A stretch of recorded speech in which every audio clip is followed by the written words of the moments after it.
এখন খেতে বসেছি, এই যে গুড় রুটি, এই যে ওহানাকে স্কুলে পাঠিয়ে দিয়েছি, পাঠিয়ে দিয়ে এখন আমি আর অ্যালভিন বেরিয়েছি। আগে আমাদের গঙ্গার সামনের দিকটাতে বসতো, এখন এই দিকটা বসেছে। হ্যালো এভরিওয়ান, সবাই কেমন আছো? আশা করছি সবাই ভালো আছো।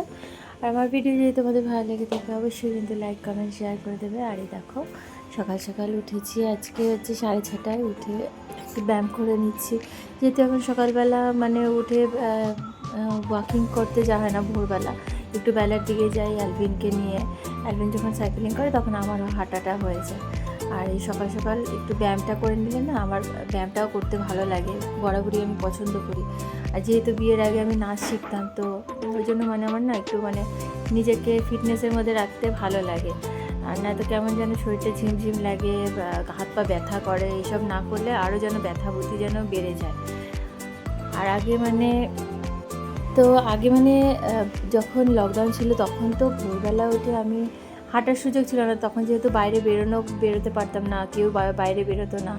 সেই সময় 2 বছর যা কেটেছে, সেই সময় মানে ঘরে এক্সারসাইজ করেই কাটতো, মানে ঘর দিয়ে তখন ওয়াকিং করতাম, কিছু করার ছিল না। সেই সময় তো মানে কলকাতায় ছিলাম, তখন আর কি মানে ঘরেই এক্সারসাইজ করে নিতাম। তো আমি বরাবরই মানে এক্সারসাইজ করতে ভালোবাসি। তো এখন চলে এসেছি এই যে রুটি বানাতে, আমাদের সবার জন্য রুটিটা বানাবো। অ্যালভিনও রুটি খেতে ভালোবাসে, সবাই রুটি খেতে মোটামুটি ভালোই বাসে। আর আমি আরও খেয়ে নেবো হচ্ছে গুড় দিয়ে রুটি, ও একটা গুড় আনিয়েছে, ঝোলা গুড়, ওইটা দিয়ে আমি আরও খেয়ে নেবো। আর ওরা এমনি খেয়ে নেবো, ওদেরকে আর গুড় টুড় দিই না। আর এখন এই যে অ্যালভিনকে নিয়ে বেরিয়ে পড়েছি, ওকে সাইকেলিং করাবো। ওর ব্রেকফাস্টটা খাওয়া হয়ে গেছে, আর আমি এসে খাবো, আগে হেঁটে নিই একটু বাইরে, তারপরে এসে খেয়ে নেবো। এই যে ওহানাকে স্কুলে পাঠিয়ে দিয়েছি, পাঠিয়ে দিয়ে এখন আমি আর অ্যালভিন বেরিয়েছি। অ্যালভিন সাইক্লিং করবে আর আমার ওয়াকিংটাও হয়ে যাবে সকাল সকাল, যেহেতু আমার ব্যায়াম হয়ে গেছে, কোনো অসুবিধা নেই।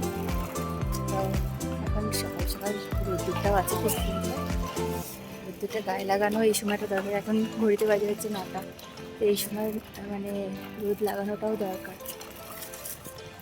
তাড়াতাড়ি প্যাডেল করো।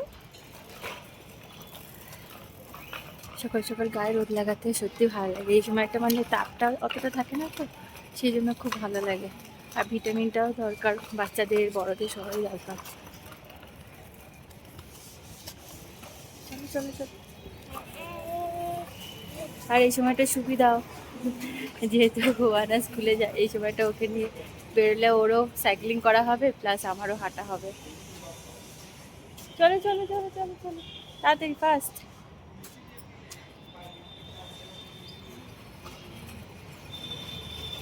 ওয়েদারটা একদম রোদ্দুর রোদ্দুর, খুব সুন্দর ওয়েদারটা আছে।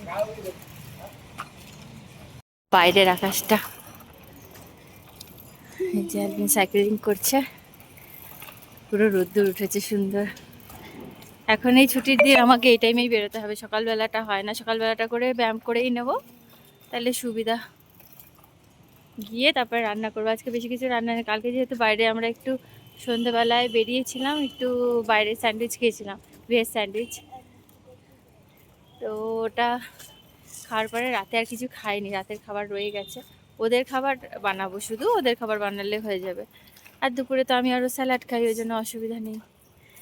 আর ওর রাতের খাবার টোটাল বানানো আছে। তাড়াতাড়ি চালাও, ফাস্ট ফাস্ট ফাস্ট ফাস্ট চালাও, ফাস্ট। তো ওকে তাড়াতাড়ি চালাতে বলছি, তাহলে ওর সাথে সাথে আমারও দৌড়ানোটা হবে। আর আরেকজনকে পাঠিয়েছি বাজারে আজকে, বাজারে যেতে তো তার অ্যালার্জি, কিন্তু বলে কয়ে আগের দিন বলে কয়ে রেখেছি যে আজকে যেতেই হবে বাজারে। চলো চলো তাড়াতাড়ি চলো, তাড়াতাড়ি। ঠিক আছে, তোমাদের সাথে আবার পরে গল্প করব। দেখো তোমাদের একটা জিনিস দেখাচ্ছে, আমাদের সোসাইটিতে সবজি বাজার বসেছে। আমি জানতাম না, জানলে ওকে এখানেই আসতে বলতাম। চলো চলো চলো, কত সুন্দর বাজার বসেছে দেখো। আগে আমাদের গঙ্গার সামনের দিকটাতে বসতো, এখন এই দিকটা বসেছে। এখন এই দিকটা করেই বসে, সামনের দিকে আর বসে না। সব কিছুই আছে, সব সবজি আছে মোটামুটি, দেখতে পাচ্ছ। তো এই গাড়ি করে করে ওরা আনে, এখনও আসছে, এখন মানে 2 ঘন্টা 3 ঘন্টা বসবে। কত মটরশুঁটি দেখো, 2 ট্রাক করে এসছে, 2টো না সরি 3টে, 3টে ট্রাক করে এসছে, এই যে এত সবজি, বুঝেছ?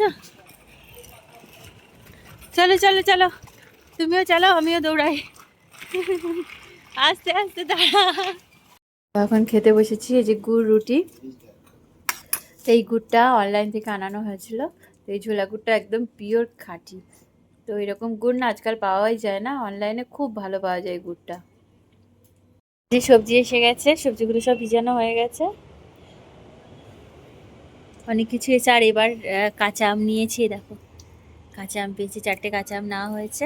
কাঁচা আমের টক করবো, আজকেই করবো একটা ভাবছি।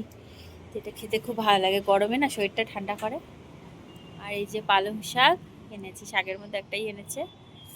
এই আর একটা জিনিস এনেছি, দেখো এই দেখো এঁচোড়। ওখানে যেহেতু ওই যে সোসাইটিতে বসেছিল না, তো ওখান থেকে এটা নিয়ে নিলাম এঁচোড়টা। যেহেতু ও আনেনি, তো ও যেখানে সবজি বাজার করতে গেছিলো ওখানে ছিল না, তো এখানে ছিল, ওই জন্য ওখান থেকে নিয়ে নিলাম। এখন এই সময় এঁচোড় খেতে ভীষণ ভালো লাগে, তো ওই জন্য আর কি এঁচোড়টা না হলো। যে অ্যালভিনকে এখন পেন্টিং করতে বসিয়ে দিয়ে এসেছি, তুলি রং দিয়ে, জল রং দিয়ে। এইদিকে রান্না শুরু করছি। আজকে কি রান্না করছি দেখো, দেখাচ্ছি তোমাদের ব্যাক ক্যামেরা করে। এই দেখো আজকে কাঁচা আমের টক করব। তো এই রেসিপিটা তোমাদের দেখাবো, তোমরা সবাই জানো, কিন্তু আমার মতন করে আমি যেরকম বানাই সেটা তোমাদেরকে আজকে একটু শেয়ার করব। আর বানাবো যে জুকিনির তরকারি, ওদের মাছ দিয়ে ঝোল। তো ওটা বানাবো। জুকিনির এত দাম না, মানে কি বলবো, 2টো জুকিনি নিয়েছি 200 টাকা দিয়ে, ভাবা যায় মানে এত দাম। তো ঠিক আছে, কিন্তু উপকারী সবজি, প্রচুর পরিমাণে ভিটামিন এ থাকে এই সবজিতে। আর এটা খুবই ভালো, টেস্টি, বাচ্চারা ভীষণ ভালোবাসে, সেই জন্য আমি একটু নিই। সপ্তাহে 1 দিন 2 দিন হলেও খেতে পারবে। তো 2 পিস জুকিনি মানে 2 দিন খেতে পারবে ওরা। ঠিক আছে, তো শুরু করে দিয়ে তাড়াতাড়ি করে রান্নাটা, এক্ষুনি আবার ওখানে চলে আসবে। করবো এই যে মটরশুঁটি সেদ্ধ, গোটা গোটা মটরশুঁটি সেদ্ধ করব, কারণ বাচ্চারা ভীষণ ভালোবাসে মটরশুঁটি খেতে। তো মটরশুঁটিটা খাওয়া ভীষণ উপকার, আমরাও ছোটোবেলায় ভীষণ খেয়েছি, মা আমাকে খাওয়াতো ভীষণ মটরশুঁটি। আমিও ভীষণ ভালোবাসতাম। আর গোটা গোটা এরকম মটরশুঁটি সেদ্ধ করে আমাকে মা খাওয়াতো। তো ওটা এরকম করে ছিলে খেতে বাচ্চারাও ভীষণ ভালোবাসে। যে কোনো বাচ্চাই আমার মনে হয় মটরশুঁটি খেতে ভালোবাসে, এটা ভীষণ পরিমাণে মানে উপকারী একটা সবজি। তো এটা একটু সেদ্ধ করে নেবো, সেদ্ধ করে আবার জলটা শুকিয়েও নেবো, তাহলে পুরো ভিটামিনটা ওর মধ্যে থাকবে। আমের টকটার মধ্যে আমের টক বানাবো, সেই জন্য আমি এই যে সর্ষে নিয়ে নিয়েছি, কালো সর্ষে। এখানে তো বড় সর্ষে পাওয়া যায় না, ছোটো সর্ষে। তো এই যে দিয়ে দিলাম, সামান্য পরিমাণ তেল দিয়েছি, বেশি দিইনি কিন্তু, একদম অল্প, মানে না দেওয়ার মতনই। ফোড়নে যেটুকু দিই সেটুকুই, একদম অল্প। এটা খেতে বাচ্চারা ভীষণ ভালোবাসে, আর বড়রাও ভালোবাসে। আর এই গরমে খেতেও ভালো লাগে এটা। আর আমাদের বাড়িতে যখন মানে বিয়ের আগে বাড়িতে, তো মানে যখন ছিলাম, তো ওখানে তো মানে আমাদের গাছের আম আছে, যেহেতু গাছেই হয়, আর প্রচুর গাছ, আম গাছ ওখানে, মানে পড়তো, কাঁচা আম পড়তো, পেরে পেরে মানে খেতাম। কাঁচা আম মাখা, আমের টক, মানে যত কিছু খাওয়া যায় আর কি। আম মাখা তো খুব খেতাম, কাঁচা আম খেতে আমি ভীষণ ভালোবাসি। আর এই দেখো, এই যে এইটুকুনি আম নিয়েছি, একটাই ছোট, তো আজকে যে কেনা হয়েছে, তো ওটা দিয়েই করব। তো এবার আমি দিয়ে দিচ্ছি আমটাকে। তো এই যে আমটা দিয়ে দিয়েছি, এবার আমি ওটার মধ্যে জল দিয়ে দেবো, সামান্য পরিমাণে হলুদ দেবো, দেখো সামান্য পরিমাণে, একদম 1 চিমটেও না, খুবই কম দিয়ে দিলাম। এবার নুন দিয়ে দিয়েছি, এবার আমি ওটাকে ঢেকে দেবো। ঢেকে দিয়েছি, এখানে জোরে করে দিয়েছি, গ্যাসটাকে জোরে করে দিয়েছি। তো একটা সিটি দিলে আস্তে করে দেবো, 2টো সিটি দিলেই বন্ধ করে দেবো। তারপরে সামান্য দেখতে থাকো কি কি দিই, তার মধ্যে একটু সামান্য পরিমাণ চিনি দেবো পরে, যেহেতু একটু টক মিষ্টি ভাব হবে, তো খেতেও ভালো লাগে। আমার টক হয়ে গেছে, আমের টকটা। তো এখন একটু চিনি দিয়ে দিয়েছি, একটু মিষ্টি মিষ্টি করার জন্য, টক মিষ্টি ভাব হবে, তো ভালো লাগে। তো এখন নামানোর আগে সামান্য এই যে দেখো পাতিলেবুর রস দিয়ে দিচ্ছি উপর থেকে, এটাতে টেস্টটা আর একটু বেশি হয়ে যাবে। ব্যাস, এবার গ্যাসের ফ্লেমটা আমি বন্ধ করে দেবো। হয়ে গেছে রেডি আমার আমের টক। আমার আমের টকটা হয়ে গেছে, এখন ঢেলে রেখেছি ঠান্ডা করার জন্য, কারণ একটা গরম গরম খেতে ভালো লাগে না, তো ঠান্ডা হয়ে যাবে, তো সেটাই ভালো হবে। তো কেমন লাগলো আমার রেসিপিটা অবশ্যই কিন্তু কমেন্ট করে জানিয়ে দিও। যে আমার রান্না হয়ে গেছে, এটাকে এবার নামিয়ে দেবো। যে জুকিনির তরকারি হয়ে গেছে, মাছ দিয়ে ঝোল, আর এদিকে মটরশুঁটি সেদ্ধও হয়ে গেছে। এখন যাচ্ছি আমি বাথরুম পরিষ্কার করতে। ওদেরকে একটু ডিম সেদ্ধ করে খাইয়ে দিয়েছি, মানে হাফ বয়েল। আর এই দেখো দুষ্টু দেখো। তো এখন ওদেরকে খাইয়ে দিলাম, একটু টিভি দেখছি। ওরা পিটার র্যাবিট, পিটার র্যাবিটটা তে যেহেতু বাচ্চাদের জন্য ভালো, উল্টোপাল্টা ভিডিও দেখায় না, অত তো ভালো না। সব অনেক ভিডিও আছে যেগুলো খুবই বাজে ব্রেনের জন্য, তো এই ধরনের ভিডিও ওদেরকে দেখায় না। তো পিটার র্যাবিটটা দেখছে এখন দুজনে। রওনা স্কুল থেকে এসে একটু বায়না করে, আর কিছু তো খায়নি। রান্না চাপিয়ে আমি তারপর ওখানে একটা রুটি আর দুধ খাইয়ে দিয়েছি, আবার একটু দুধ ছিল অল্প, ওই যেটা সকালে খেয়ে গেছিলো সেটাই অল্প একটু ছিল, সেটা একটু দিয়ে রুটি দিয়ে গরম করে খাইয়ে দিয়েছি। আর এখন ডিম সেদ্ধ করে ডিম খাইয়ে দিয়েছি। এখন একটু ফল দিয়ে ওদের বসিয়ে আমি যাবো এখন বাথরুম পরিষ্কার করতে, বাথরুমগুলো ধুয়ে নেবো। তো আজকের মতো ভিডিও এখানেই শেষ করছি। সবাই ভালো থেকো, সুস্থ থেকো, আবার দেখা হবে নতুন ভিডিওতে। সবাইকে টাটা।